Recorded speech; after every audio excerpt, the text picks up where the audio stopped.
बिस्मिल्लाहिर्रहमानिर्रहीम। Welcome back to any lectures. हम लोगों ने क्लासिफिकेशन ऑफ इंटीग्रल इक्वेशन का टॉपिक स्टार्ट किया था। आज की वीडियो में हम लोग डिस्कस करेंगे सिंगुलर इंटीग्रल इक्वेशन को।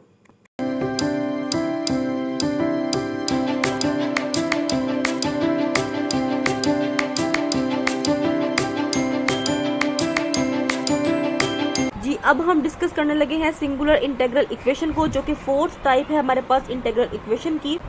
The integral equation of the first kind और the integral equation of the second kind. ठीक है, अब फर्स्ट काइंड क्या होती है कि जिसके अंदर हमारे पास जो अननोन फंक्शन होता है वो सिर्फ और सिर्फ अंडर द इंटीग्रल साइन ही हमें अपेयर होता है, उसके अलावा हमें इक्वेशन में कहीं नजर नहीं आता। और सेकंड काइंड क्या होती है, जिसके अंदर हमारे पास अननोन फंक्शन जो होता है वो inside the integral sign and outside the integral sign हमें नजर आता है। तो वो कह रहे हैं कि ऐसी इंटीग्रल इक्वेशन जो है वो मे भी हमारे पास फर्स्ट काइंड की भी हो सकती है और सेकंड काइंड की भी हो सकती है, उसको हम लोग सिंगुलर कहेंगे। ठीक है, मतलब अब सिंगुलर के लिए जरूरी नहीं है कि सिर्फ फर्स्ट काइंड हो, जरूरी नहीं है कि सिर्फ सेकंड काइंड हो, दोनों में से किसी भी काइंड की इक्वेशन हो सकती है, उसको हम लोग सिंगुलर कहेंगे अगर हमारे पास दो पॉसिबिलिटीज हैं। पहली पॉसिबिलिटी ये है कि लोअर लिमिट, अपर लिमिट और both limits of integration are infinite, कि या तो लोअर लिमिट इन्फिनिटी हो जाए या अपर लिमिट इन्फिनिटी हो जाए, या फिर दोनों की दोनों जो लिमिट्स ऑफ इंटीग्रेशन है वो ही इन्फिनिटी हो जाए। ये भी एक पॉसिबिलिटी है। अगर ऐसा होगा तो हमारी इक्वेशन क्या होगी, सिंगुलर इंटीग्रल इक्वेशन होगी।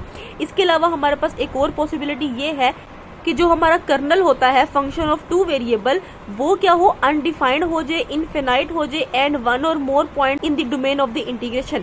मींस कि हम लोग उसके अंदर, उस कर्नल के अंदर कोई भी पॉइंट या तो किसी एक पॉइंट पे या एक से ज्यादा पॉइंट को अगर हम कर्नल के अंदर पुट करते हैं तो हमारे पास जो आंसर आता है, कर्नल जो होता है वो क्या हो जाता है, अनडिफाइंड हो जाता है, इनफिनाइट आंसर उसका आ जाता है। तो ऐसे केस में भी हम लोग कहेंगे कि जो हमारी इंटीग्रल इक्वेशन है वो क्या है, सिंगुलर इंटीग्रल इक्वेशन है।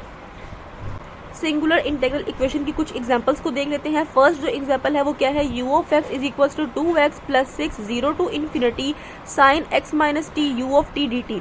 अब यहाँ पे देखिए कि हमारे पास ये एक इंटीग्रल इक्वेशन है, क्योंकि जो हमारे पास अननोन फंक्शन है वो इनसाइड द इंटीग्रल साइन भी आ रहा है, तो इसका मतलब ये इंटीग्रल इक्वेशन है ऑफ सेकंड काइंड, क्योंकि वो आउटसाइड भी है। ठीक है, अच्छा जी, अब हमने इसको ये देखना है कि क्या ये सिंगुलर इंटीग्रल इक्वेशन है। तो हमारी टू पॉसिबिलिटीज है कि हमारे पास या तो लिमिट में से कोई एक लिमिट इन्फिनिटी हो जाए या फिर दोनों ही इन्फिनिटी हो जाए। तो यहाँ पे हमारे पास जो अपर लिमिट है वो क्या है, इन्फिनिटी है। इसकी वजह से हमारे पास जो ये पूरी इक्वेशन 1 है ये क्या है, सिंगुलर इंटीग्रल इक्वेशन। इसी तरह u of x is equal to x plus 1/3 minus infinity to 0 cos x plus t u of t dt। इसमें भी क्या है हमारे पास कि ये एक इंटीग्रल इक्वेशन है ऑफ सेकंड काइंड, क्योंकि जो हमारा अननोन फंक्शन है वो under the integral sign and outside the integral sign हमें नजर आ रहा है। लेकिन ये एक सिंगुलर इंटीग्रल इक्वेशन है, क्योंकि जो हमारे पास जो लोअर लिमिट है वो क्या हो चुकी है, इन्फिनिटी हो चुकी है। इसी के साथ u of x is equal to 1 plus x square plus 1/6 minus infinity to infinity x plus t u of t dt। अब ये जो इक्वेशन है ये भी हमारे पास क्या है, सिंगुलर इंटीग्रल इक्वेशन है, क्योंकि इसके अंदर अपर भी और लोअर भी दोनों लिमिट्स हमारे पास क्या हो चुकी हैं, इन्फिनिटी हो चुकी हैं। तो ये वाली इक्वेशन भी क्या होगी हमारे पास, सिंगुलर इंटीग्रल इक्वेशन। इसलिए मैंने इन तीनों के साइड पे लिखा है कि ये क्यों है हमारे पास सिंगुलर, क्योंकि जो इनकी रेंज ऑफ इंटीग्रेशन है वो इन्फिनाइट है। जी, एग्जाम्पल नंबर 4 को डिस्कस कर लेते हैं। X square is equal to 0 to x 1 over under root x minus t u of t dt। अब ये वाली जो हमारे पास इक्वेशन है ये हमारे पास सिंगुलर इंटीग्रल इक्वेशन है। क्यों, तो हमारे पास जो t है वो अप्रोच कर देता है x को। ठीक है, अगर हमारे पास t जो है वो x को अप्रोच कर दे, जब मैं यहाँ पे t में x पुट करूंगी तो ये x माइनस x क्या दे देगा, हमें 0 दे देगा। तो 1/0 something over 0 is equal to infinity.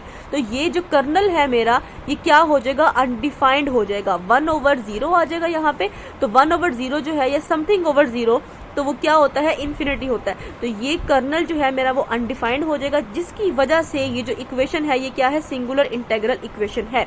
इसी के साथ x is equal to 0 to x 1 over x minus t alpha u of t dt। अब यहाँ पे अगर आप लोग देखें तो वो वही बात कि अगर हमारा जो t है वो अप्रोच करेगा x को, मतलब उसकी वैल्यू अगर हम x भी पुट कर देते हैं तो यहाँ पे फिर 0 हो जाएगा, तो हमारा कर्नल क्या हो जाएगा, अनडिफाइंड हो जाएगा। ये हमारी सेकंड पॉसिबिलिटी थी, जिसके मुताबिक हमारी ये दोनों इक्वेशंस क्या हो चुकी है, सिंगुलर इंटीग्रल इक्वेशन। हमारी 6th एग्जांपल है u of x is equals to 1 minus 2 under root x minus 0 to x 1 over x minus t under root u of t dt।